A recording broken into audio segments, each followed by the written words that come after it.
শোনো, একটা কথা বলতে ভুলে গেছি। কালকে বোন ফোন করেছিল, আজকে আসবে বলেছে। বোন না, ভালো তোতলা নাগি, তোতলা নাগি। বৌদি, আমি চলে এসেছি।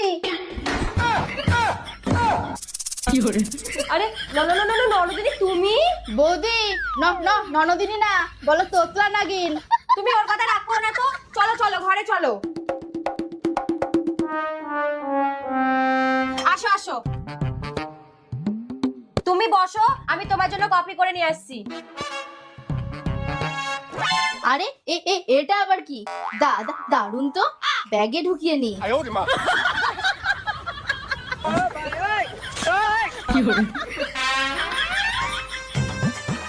ননদিনী, আমরা একটু মন্দিরে যাচ্ছি, তুমি বাড়িটা পাহারা দিও। ও কি পাহারা দেবে? ও তো